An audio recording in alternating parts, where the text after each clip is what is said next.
All righty, ladies and gentlemen, we are live. It is Locksmith Live, the number one podcast for security professionals and locksmiths out there. This is your host, Wayne Winton. And today we're going to talk about ethical bill collecting. We all have to go through this stuff. So I just want to help you be able to understand some of the things that I do for bill collecting my way. First and foremost, you want to avoid harassment. Okay, so we definitely don't want to cross the line, and there are lines to cross, and there are different ways that you can cross that. You want to make sure that you are within all of the guidelines of proper bill collecting. Okay. So the first thing that you need to do is do a proper Google search for you and your area. Things can vary by state, things can vary by county, city, etc. So you want to make sure that in your area, under federal law, which is the nation, and then under state law, and then under your local guidelines, that you're doing everything correctly. And in order to do that, you're going to have to do some research. So do the research on your own first so that you can interpret what you think that means and get the general gist of it. And I usually source 3 different sources. I'll usually go to 3 different sources and I'll be like, all right, what does this source say? What does this source say? And what does this source say? And then after you gather all that information, then you can go out and make a decision on your own. I would also highly, highly recommend contacting an attorney or Legal Shield or anything like that will help you out, because they're going to save you time and money. They're going to know, it's their job to know exactly what the law is. When we do just a general Google search, we go on there and we find out, hey, this is what Google says, but that doesn't mean that it could be law. So you want to make sure that you're really, really careful, and you don't. There's a lot of collection agency laws, and that's the exact term that you're going to look up is collections in, and then I put my city and state in. Doing legal collections in city and state, Glenwood Springs, Colorado, or whatever it is. So that would be the first thing that I would do, and then talk to your attorney afterwards after you kind of have an idea, so you can at least sound intelligent when you're talking to your attorney, and you're not paying your attorney crazy rates to spell simple things out to you. It's a combination of doing self-education and then confirming that self-education with professionals. You can also talk to your CPA about this. They might have some idea, but really an attorney is going to be the best way to go. So let's just dive into it. So what do? We've done our research. These are the things that I can do. These are the things that I can't do. And now it's time to start collecting. So for anything that's not 90 days old, I don't really get too concerned about that. I usually just let QuickBooks or the emailing system do its thing. I have my system set up to where it notifies you when you get the invoice. It notifies you 30 days after the invoice, when it's 30 days past due, when it's 60 days past due, and then when it's 90 days past due. And then when it's 90 days past due, what I'll do is usually about 4 times a year, quarterly is when I try and do it, is I will have my bookkeeper, I'll say, print off everything that's 90 days or older and still outstanding that we haven't been able to collect from. And let's hammer that in and let's see what we've got here. The number one thing that you need is information. And so I hope everybody really kind of resonates with this. And before putting the cart before the horse and doing collections, you need to have information. You need to have the customer's name. You need to have the customer's email address. You should have at least had that to at least send an emailed invoice out. Next, you need a phone number. Hopefully you have that, and an address, a physical address where the work was done. Now, this would all be basic information that I would say everybody should be taking just to even do the job. You need this basic information. So hopefully it transferred to the invoice. However, when you have employees, sometimes that information does not get transferred over there. Sometimes you have to go and chase people down and you don't have a lot to go on. Maybe it was a quick lockout. Those are going to be the worst to try and get collections on. And that's because they can leave. I mean, it usually your lockout calls are from out of town. These are the ones that I really do not extend credit to. I really try not to extend credit at any point to any lockout service, whether it's a safe lockout, house lockout, or a vehicle lockout. and especially vehicle lockouts, because they can be gone. I mean, they're out of state. There's no way to chase them down. You might get a phone number, you might get an email address, but I've had those and they just don't say anything. They don't say anything at all. They'll just burn you and that's it. So what can you do next? Well, the next thing that I would do is make sure that the emails are going out. I make sure, because QuickBooks allows you to see whether that email was opened or not. And if the email was opened, then I know that they're getting them. So if I know that they're getting them, then I know that now they're intentionally avoiding me, or at least it seems that way. Maybe there's a secretary or something like that. So usually the next bet is I will then email them, and I'll CC myself, and I'll email them and from my email too. So I'll get the invoice and then I'll forward it from my email. And that way now we can totally and completely definitively rule out that they're not getting it, right? If it bounces back and says invoice could not be delivered, sometimes they have a filter or something. Sometimes those QuickBook invoices make it to the spam folder. Sometimes they just don't get them. So you want to rule all that out. And I'll be like, no, I sent this from my email address. You can actually search my email address, and I'll give them my email address, and then they can look it up. And after we do that, and we still don't get a response, or we don't get it paid that day, then now I'm going to call. I'm going to find the phone number and I'm going to call. Okay, what is the deal? Why have we not paid this? And you really, the key to bill collecting is not sounding upset. As hard as this can possibly be, it's very frustrating. You're like, I know you're getting my emails. I know you're avoiding my calls. I know you're avoiding my text messages. Why are you not just paying your bill? What is the problem here? And you just want to kind of reach out and strangle them a little bit, but you can't do that. The nicer you are, the more likely you will get paid. I want to repeat that. The nicer and more polite and professional you are, the more likely that you will get paid. If you go into the situation, I'm speaking from experience. If you go into the situation with an attitude that you owe me money and I'm in the right and I'm here to collect, and you don't have any rights, you just need to pay me my money, and I get to kind of be a jerk about it, I can guarantee you that that is going to start falling apart right from the beginning. It is not a good way to go about things. Okay. The best way to go about it is give them the benefit of the doubt. Let them have an out, and then give them the opportunity to take care of the bill. Now, I will call, and hopefully I reach the same person whose name is on there, but sometimes that doesn't happen. Sometimes you'll get a call center. Sometimes you'll get a new person that's working there. Maybe they have a new person in accounting. Maybe they have a new person at the front desk. Okay, this is Wayne with Tri-County Locksmith Service. Hello, how are you today? Extend some cordialness to it. Extend some pleasantries. Don't just make it about, hey, look at me, pay me my money right now. Trust me, after doing this for over a decade, for 12 years, a little kindness and a little grace gets me paid 10 times more often than coming into it hot-headed. So go into it kind, go into it nice. Ask how their day is. Hi, my name is Winton with Tri-County Locksmith Service. How are you today? That's good. Thank you very much. I hope you're having a great day. According to our records, so you don't want to be accusing. According to our records, QuickBooks is showing that we have this invoice that's 90 days overdue.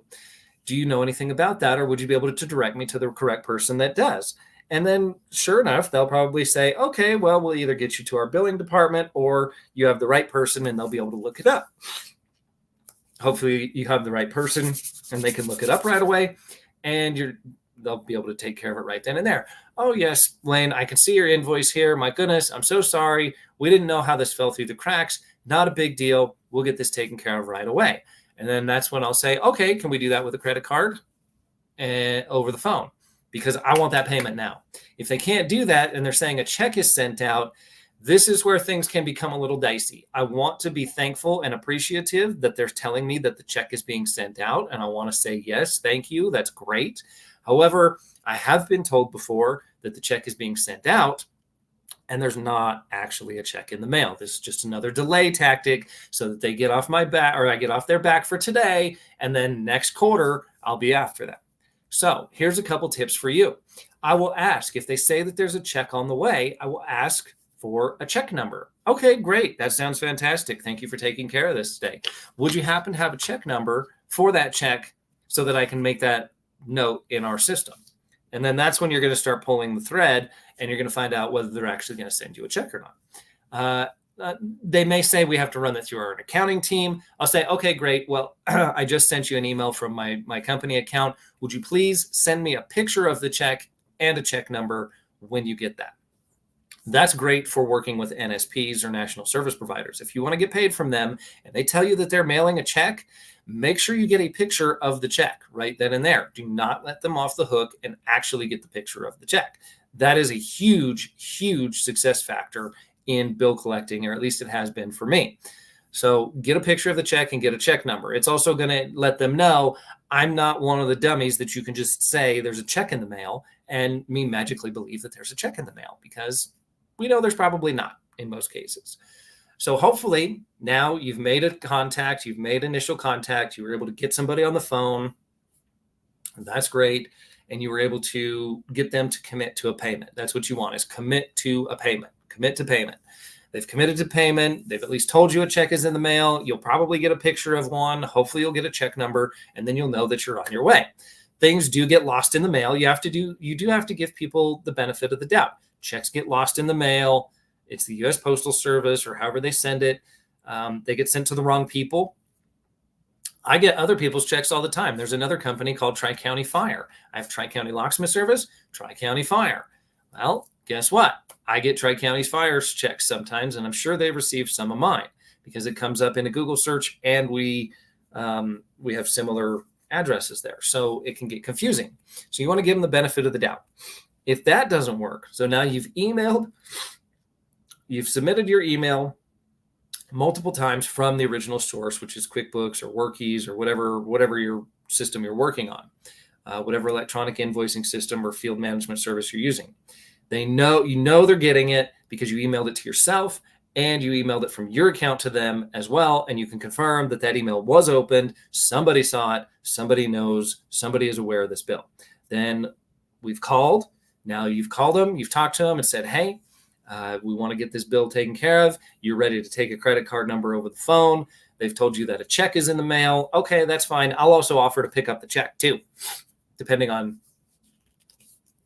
where they are and how much it is. I may go pick up the check. Hey, can you have a check ready at your office? Great, I'll come by and pick it up. This does two things. It avoids them avoiding you, and it guarantees your payment, and it lets them know that you're serious. Hey, I get to go pick this up right here, right now, today, and know that this issue has been resolved. The worst part about bill collecting is when things have a high rollover rate. When it's, hey, I did this collection last time too, and now they're really, really, really past due because you've waited two pay schedules to try and do that. So make sure that you do that. And then, just do everything you can. I'll shoot a text message. Hey, haven't been able to get a hold of you. So let's say we can't get a hold of them on the phone. Okay, well, I had a text message exchange with them before, and this is where you got to kind of watch your laws and things like that. You want to make sure that you have to verify that you are talking to the person who you actually know owes the money. And why do they do that? Well, it would be embarrassing. It could be defamation of character. You could get somebody fired. Like if you call their workplace and you're like, hey, Jimmy doesn't pay his bills, what's Jimmy's boss going to think, right? That's not cool. So don't do that. Don't contact their work.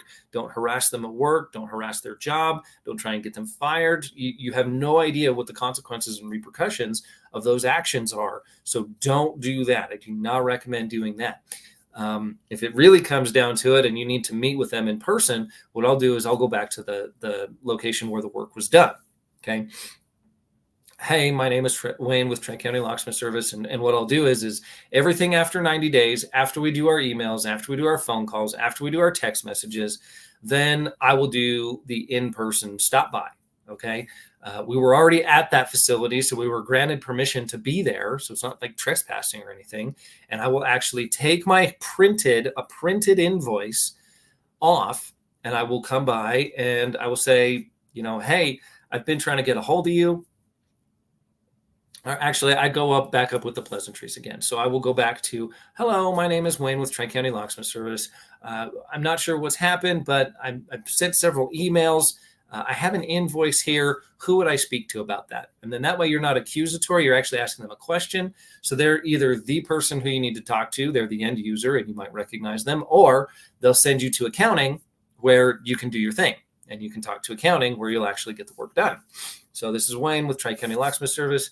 I have an outstanding invoice here. Who would I talk to about that? You're also verifying that you're talking to the correct person. They told you this is the correct person to talk to about the invoice that's in your hand. Okay, great. Here you go, Mr. and Mrs. So-and-so. This is invoice whatever it is in the amount of whatever it is. I was wondering, I don't know if this fell through the cracks, and always offer that way out. I don't know if this fell through the cracks. I don't know if your property management team leader didn't send this into accounting. I don't know exactly what happened here, but somehow this bill is showing past 90 days due, and I would just like to, reconcile that. I would just like to resolve the issue, and that's the number one word that you want to use. How can we resolve this issue? When I send a text message or an email, hi, my name is Wayne with Tri-County Locksmith Service. It appears that we have an outstanding balance. How can I help you resolve this issue? Now it's how can I help you resolve this issue? You're giving them the opportunity to say, oh yeah, this just fell through the cracks. They may have been dodging you. You don't know. Who cares? As long as they say, here's a credit card, here's a check, here's cash, here's payment, here's Venmo, here's this, here's that. So then you get your payment, right? And now that's what you wanted. Usually an in-person visit will get things rolling. Now, a couple other opportunities that I would like to offer is, depending again on whether it's legal in your state or whether it's legal wherever you're at, if it's a business, I will try and find them on social media too. So let's say I can't find them, no phone number, or their phone number changed. They're not at the particular address where you did the work. Like, you just cannot find these people, or you can't get a hold of them. They're not answering the phone. There's a chance that they could have moved their business. They could have changed management and ownership. They could have changed their phone number, and they could have changed their email. Any of those things are possible. So if you show up all grumpy and one of those things happened, you're going to look pretty silly, because obviously they need a break and they need to be able to have time to rectify the situation. So, okay, now I will try and find them on social media. I will find their business profile. Oh, okay, great. If it was a business, here's their business profile. Hi, this is Wayne with Tri-County Locksmith Service. Again, just like we did with the text message, I have a billing issue or a billing matter that I'd like to resolve with you. I don't mention the price. I don't mention, who it was. I don't give out any information. Just, hello, my name is Wayne with Tri-County Locksmith Service. Back in the day, we serviced, in this month, we serviced this for you, and we have not received payment, unfortunately. Could you help us resolve this? Who would we talk to help resolve this? Hopefully you got somebody in a good mood and they get you to the right person, or they give you a credit card immediately.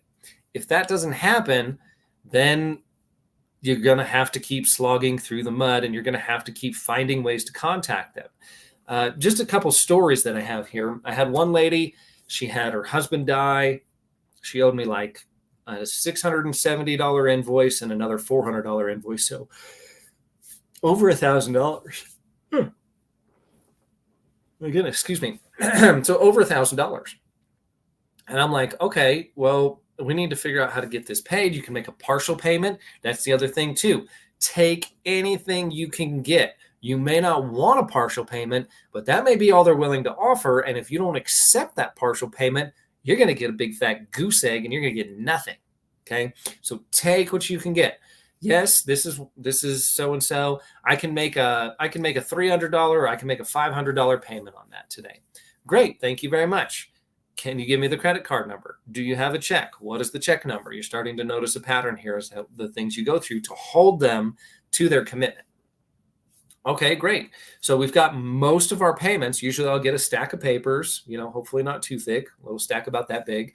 Usually by the time accounts receivables up about $80,000 or $60,000 or so every quarter. And we'll just go out there and start collecting and start doing what we need to do and start recontacting, making sure that people got invoices, making sure that everything's okay. And that's the other thing too, is a great tool and strategy to get paid is to ask them, are you happy with the service? Hello, this is Wayne with Tri-County Locksmith Service. I have an outstanding invoice. It looks like we haven't been paid for 98 days. That's well over our 90 days. We gave you 30 days credit. Is there anything we can do to help resolve the situation? Oh, well, yeah, sorry, we forgot about that. Okay, well, then is there any way we can get this taken care of? I can take a credit card over the phone, or I can pick up a check, right? If you don't get that and you're getting the runaround, then you'll be able to pick up on it. And you'll be able to start telling who's going to actually pay you and who is not. Okay. And that's a real important thing to know, because at some point, some people, you're just not going to get paid. I have 5 jobs at least every year that just do not pay, usually lockouts. Sometimes I give them away because of circumstances. You have a single mom, she just can't afford it. You get a bleeding heart, or somebody on hard times. Okay, I get it. Or a high school kid or whatever, and their parents won't pay for it. They're trying to teach them a lesson or whatever it is. And I will write some of those off. And a good way you can write some of those off and still get something out of it is, hey, I will absolve this bill. I'm sorry you can't pay for it. I wish you would have told me that from the beginning. It's only $135 for a lockout. Here's what I'm going to do. Would you be willing to, if I wrote this off as bad debt, or I wrote this off as tax for taxes, and that's the other thing too, is tell your CPA about it. There is a tax break for this. So you will be able to get a break on all the things that you've done, but we're not able to bill for. Okay. You still get a break on that because you didn't get the money. Therefore you didn't have to pay the taxes on it, but you still get a break. So you want to do that and make sure that you try and get everything as you're going there. If you can get them on the phone, get that information, get that credit card, get that check number, get that picture of that check, and get it moving. Just trying to think of any other situations where we may have had some bill collecting issues. If I can't collect from the person, like I just can't get in touch with them, I've gone to the location. I will slip a bill on the door, tape it to the door. This is last ditch effort, red line, Hail Mary. I have nothing else to be able to try and collect on this. I will use painter's tape. Do not use Gorilla Tape. If you damage their door or their property in any way, shape, or form, I am not an attorney, but I believe that they can take repercussions for that. So if you use Gorilla Tape and it's a hot day and all that goo sticks on the door, all that adhesive sticks on the door, that's your fault. That's your problem. You have to clean that. You have to fix it. You might be buying a new door. You might be painting a door. That's on you. That's vandalism. Okay, so you don't want to do that.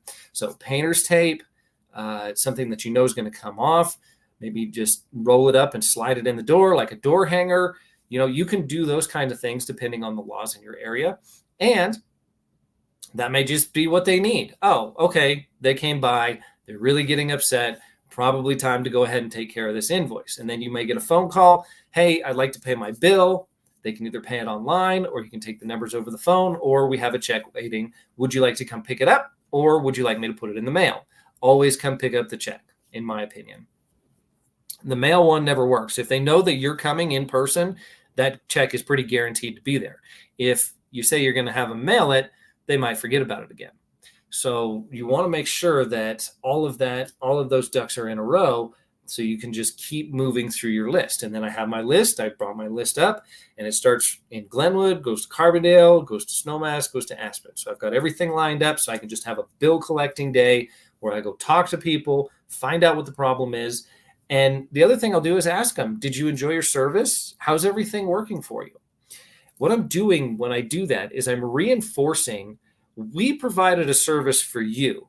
You're satisfied with that service. You're telling me that you're satisfied with my service, and we agreed that you would pay this bill. Now, I've given my portion. I've made you a satisfied customer. Why wouldn't you want to pay me? That's where it gets start breaking down into reasons. For the most part, most reasonable, sane, rational human beings would be like, yeah, laws of reciprocity. All right. Okay. Here's my credit card number. Here's my check. Here's some cash. Let's just get this taken care of right here and now. And that's the ideal situation. As long as you are nice and confident and courteous, you will be able to have much better bill collecting than not having that. If you go in there with an attitude, it's not going to go very well. Okay. And I know you want to. I have too. I wanted to go in there just guns ablaze and just, how long have you had to pay this bill? Why didn't you pay it? What's wrong with you? I can guarantee you that's the first way to get the conversation shut down and for you to leave with no money. If you come out with open arms, understanding, but firm, oh, okay. You get them talking and they tell you, I just had surgery, or somebody had cancer, or I've been taking care of my sick daughter or husband or son or whatever it is. Okay. Yeah. And so you want to immediately bond with them and resonate with them. Oh, I can understand that. I've got XYZ too. I've had to deal with that as well. Perfectly understandable. Now that that's out of the way, what can we do to resolve this issue? What can we do to resolve this issue? That is the phrase that you want to make part of you. What can we do to resolve this issue? That is your best friend, and it shows that you're willing to give, and it shows that it gives them an opportunity to kind of step forward and trust you, that you're not just going to start freaking out and ripping them a new one for not paying their bills. You don't know what they're going through. Like I said, medical bills, cancer, children, husbands, wives, spouses. If my wife is in the hospital, or if something is happening, or if something's happening to one of my kids, I guarantee you that bills are the last thing on my mind, and they're just not going to get paid at that particular moment. Yes, I want to make sure that everything gets paid. I also want to make sure that I'm taking care of my family first and foremost. So I will take care of my family first. And then if they do call, or they do, there is a problem, I can say, hey, I've got a family emergency going on. I'm going to be tied up till this date. And then I'll give them the date. And then I'll go and say, that's it. Here's your date. We'll move from there. Collecting from NSPs is a completely different animal. So you have two companies. So we got people, Chad says that he's got two companies that are past due for 6 months. Are they local companies, or are they national service providers or NSPs? Chad, if you want to put it down in the chat box, I'll try and answer this as best I can. If they're local, go talk to them and visit them in person. It sets a whole new level of, this is where I'm at. Like, they hand somebody an invoice. Okay, they might or might not get to it. It's a piece of paper. They might not get to it. If you visit them at work, hey, this person is now very, very adamant about getting paid, and I know that. Okay, I know that. I know that they're getting a little upset, and I know that's going to be, we need to pay, basically, is what needs to happen there. All right, so companies, two companies, 6 months past due, Tractor Supply and Monarch Properties. So Tractor Supply usually uses a national service provider. At least they do with me when I do them. You're going to have to go in there and talk to the big kahuna manager. And you're going to have to say, hey, we did this work. Here's this invoice. How can we resolve this? Okay. How can we resolve this? That is the best phrase that you're ever going to say. And then another property management company. So I would just call that property management company, and I would say, hello, my name is Wayne with Tri-County Locksmith Service. I am seeing that on our end. Always open it up for them to not, people don't like taking responsibility. Okay. They don't like being called out for their actions. So the second you do it, you put them on the defense. They're already, their hands are up, their fists are up. They're on the defense. Okay. You don't want that. You're not going to get paid with this. You're going to get paid by extending compassion and understanding. And that's what I really want to talk about, is understand their point of view. Listen to their story. Why haven't you made these payments? What's holding you back? What's going on? Oh, okay. There's a decent story there. You've been in the hospital for 6 months. That's probably why you haven't paid your bill. Fair enough. Valid point, right? Or you get the people who are just lazy and never planned on paying you in the beginning. You'll be able to expose those people too. In the cases, that's where I start making a judgment call. Who's getting the collection agency? Who's getting the naughty and nasty me? And who's getting the compassionate, empathetic me? People that have, it's not that overdue. It's not crazy long overdue. People that have remained in contact with me when I send a text or send something and they respond right away. I know, okay, these guys are doing okay. We got to keep an eye on them, but you just never know, right? So that's another thing to keep in mind as well. Just thinking down the line here. So we've got phone calls, text messages, show up at the place, private messages on Facebook or whatever platform. We'll find them on a platform. If they're totally ghosting you, and I don't bring up money the first thing, I'll usually say, hello, is this blah, blah, blah. And then if it's them and put their name in there, then they'll probably be like, oh, who's this person that knows me that wants to connect with me? Oh, it's a bill collector. Doggone it. Oops. Didn't mean to do that. So that's kind of a sneaky way that you can sneak it in there. We've got another question here. Odin says, should all invoices have signatures from clients and a description of the work on every invoice that the client is not happy with work and agrees to be paid in full, or would it not help? So I have a very good disclaimer on my invoices, and I actually don't even need the signature. The signature is nice, but I had my attorney write some very special language in there that says, so-and-so absolves the locksmith of any wrongdoing, blah, blah, blah, blah, blah, blah, all the legalese. And then it also says that whether or not they were happy with their service and whether or not we can actually charge them for that at that particular point in time. So you've got all these moving pieces and you've got all these different things, but you want to make sure that my disclaimer says that if this invoice is paid in full, you have automatically by default agreed to the terms on the invoice itself. That is my invoice that says that you looked around, you saw that the work area was clean. You're not coming back on me for other things. You've confirmed that the product is working on your own account, and you're doing all the confirming. Basically, you're making sure that they understand what you're going to do if they don't pay, right? In a very nice, discreet manner. So that's kind of what that's about. Odin, here's all the, we just went over that one. Monarch Properties. What do you think I should be charging as a late date fee? So Chad says, what do you think I should be charging for a daily late fee? 10, 30, 45, etc. So this is again where state laws are only going to allow you to charge so much unless they have no regulation in that department. If they don't, charge whatever you want. I also find that adding more to the bill usually ends up getting it delayed even more because they didn't have the money that you originally wanted. What makes you think they're going to have the new money, right? So you got to pay attention to that. So if we can get that paid right away, that would be great. That would be the most popular thing that you would want to do, is get paid right then and there, right away, as soon as possible. If you have to deal with a national service provider, like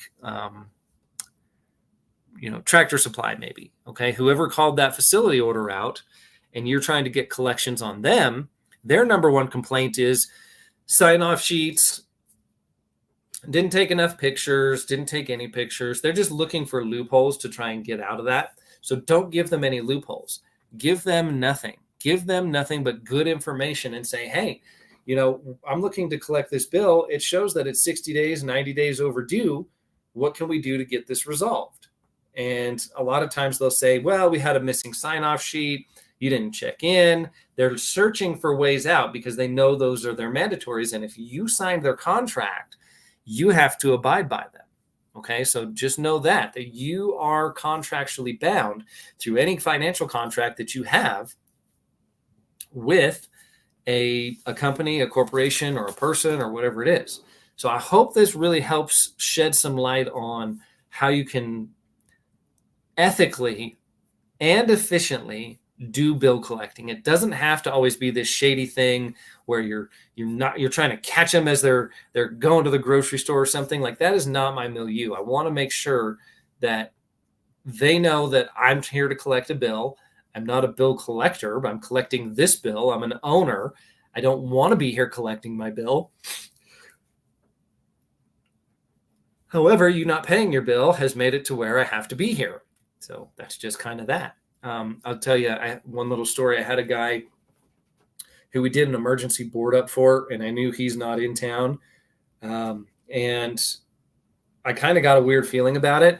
I told him, I said, it's in text message. I am confirming payment is due upon completion. We had to board up a window.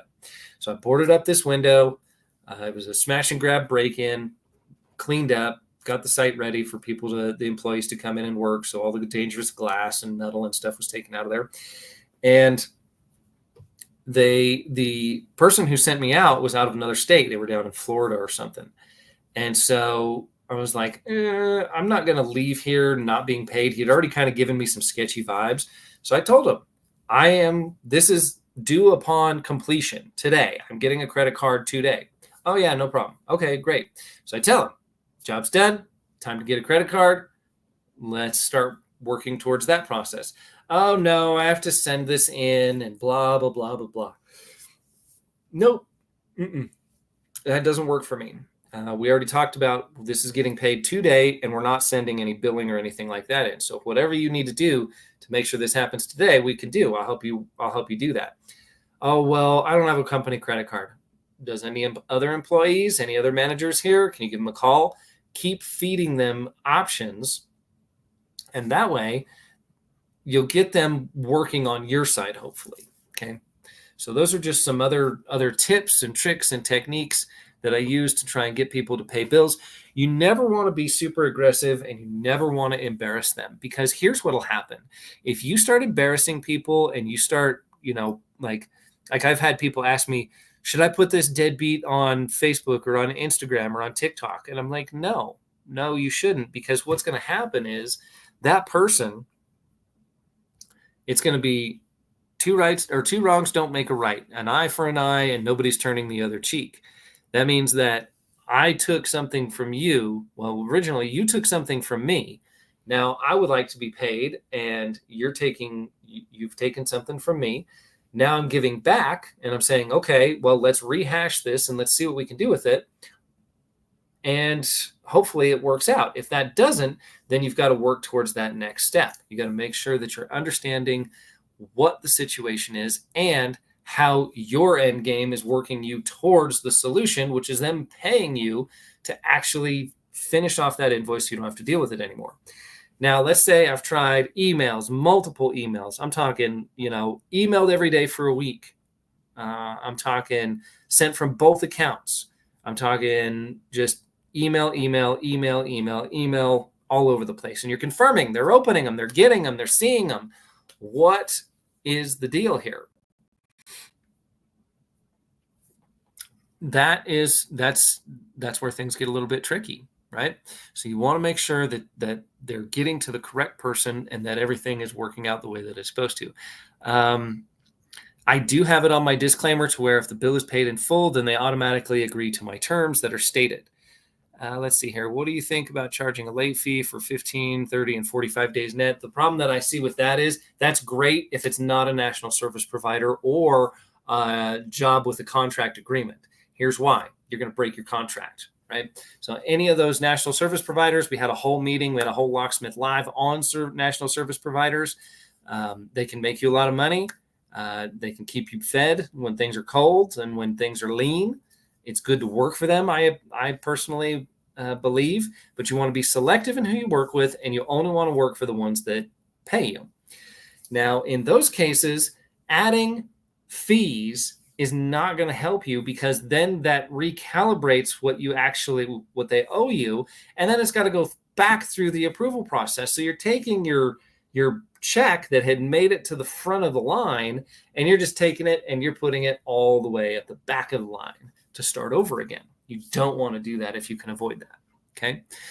So any other questions for bill collecting? What do you guys do for bill collecting? Put it in the chat section out there. We've got excellent. Thank you. Charging a day fee. If you want to charge your day fee, Chad, I mean, you certainly can. I just wouldn't die on that hill. If you can get the original amount paid with a check or in cash or a credit card on site right then and there to waive the fees, I will do that every day of the week because now the money's in my bank. Should we penalize them for paying late? Yeah, probably. Is there a little lost wages and lost revenue there? Yeah, probably. But it will be nothing compared to if you have a problem with what they just gave you, right? You don't want to do that if at all avoidable. You want to make sure that you get the payment into the bank as soon as possible. That is the name of the game, is get the money, get the check, get the thing into the bank as soon as possible. And anything that comes along the way is a roadblock. You have to stop at that roadblock, remove it out of the way so that you can continue your path. And that's the basic way that I go about bill collecting. Don't be mean, don't be rude, always be nice, smile, treat them like a person, hand them the bill, see if you can get paid on site. If nobody has any other questions over here in the comments section, I'm going to call that a wrap. This was about a 40-minute meeting here. I hope everybody has enjoyed it. I hope you've learned some new tactics and strategies for your bill collecting. Maybe you'll add some of them. Maybe you'll subtract some of them if you're not doing things legally in your current area. Whatever you need to do, I hope this helps you out and it sheds some light on the bill collecting aspect. Again, when I started this business or when I took this business over, I had no clue. I had never ran a business before. No clue what it actually took. And it takes a lot. I mean, how many small business owners out there? It takes a ludicrous amount of time and energy to work a small business.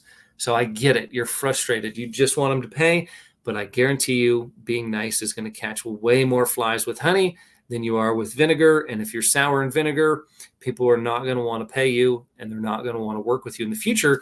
You could also be killing a future job.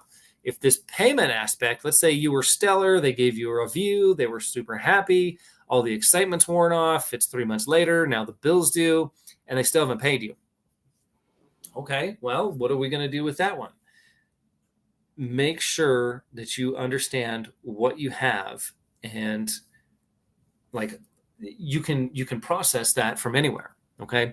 You want to make sure that your facts are clear. So when you're bill collecting, you can answer any question. What email address or what email address did you send it to? What invoice number is it? Who's the vendor? Who's it made out to? Who called you originally with a phone number, name, first name and last, and the phone number. This is how you gain success with getting paid from NSP companies or just large corporations. A lot of times the locksmith is just looked as the little guy, pink, right? We don't have to pay them. On the contrary, the locksmith is probably the number one person who you want to pay. Now, I do not advocate or do anything for malicious behavior or intent. If somebody doesn't pay me, I write it off as they needed it more than I did. That's literally what I call it. They needed it way more than I did. We tried to get paid. We tried to get all this stuff, and it just didn't work out. So they must need it much more than I do. And in that case, let them have it if that's what it takes. If there's no way you're going to get in your money without getting into a physical altercation or a brawl or crossing the line into illegal activity, it's not worth it. Okay. It's just not worth it. Just chalk it up as a loss, have your CPA, strike it off. It'll reduce your income and you'll be much better off. Okay. So we're coming up on 4:40 here. I don't see any other questions in the chat box. If you have any other questions, I'll answer them. I'll hang out and answer them real quick. If not, then we'll start getting wrapped up. And I hope everybody learned something about bill collecting, what you can do, what you can't do, how to search your local laws on it. Just how to set things up to where you're at maximum efficiency, where I'll go through all of my invoices and I'll separate them by town and closeness together so that I can come by and I ding, ding, ding, ding, ding, ding, ding, get all those, go to the next one, ding, ding, ding, ding, ding, ding, ding, and get all those and then get everything the way that you want it. Do not vandalize people's property. Do not take other people's things. I've heard of people removing car ignitions because the customer didn't pay them. Now you're breaking and entering. Now you're trespassing. Now it's kind of like theft, which is kind of a gray area, because how could it be theft of your own product that they haven't paid for? I don't know. But I know that I don't want to go to court and have that battle and possibly lose. So those are my recommendations for you. I hope everybody has got something out of this. I hope you're able to use these tips and techniques. I hope you're able to hear something new. I hope you're able to use this for your business to help your family. And I hope everybody is doing great out there. So for more information, check out the website below. Check out Wayne's Lock Shop. We've got safe moving classes. We've got, what else did we have there? We've got safe opening classes, safe moving classes. We've got a ton of different classes out there, and it's only getting bigger. There's a before and or a beginners and a advanced electronic access installation class. So check all those out. And then to finalize today, Halo Pulsar. If you are not selling smart home automation and alarm and security systems, you are leaving money on the table. You're not maximizing each call. I actually have this system. I believe in it so much that this is quite literally the system on my house and my door. And I highly encourage people looking into Halo Pulsar as an opportunity to try and increase your income. This is monthly recurring revenue. If you need a home security system, this is a great system because it is encrypted end to end, which means that if you look up some other places online, like if you look up some other different the ones you see on big box stores, a lot of those, if you type in that doorbell company or that security company or that blank company and the word hacked, a lot of those times they can be jammed with simple devices online. Halo Pulsar offers end-to-end encryption, so it saves you and your customer the hassle of getting hacked, and it gives them a much more secure option. And all you have to do is leave a card. If you want to start making money with smart home automation and not run any wires and not mount any cameras, all you got to do is fill out an application with them and then just leave business cards behind to your existing customers, and they will help you out. For more information, check out halopulsar.com. Thanks for watching. Have a wonderful day. We'll see you guys next week, Monday, 4 p.m. Mountain Standard Time. Thank you for watching the #1 podcast for security professionals.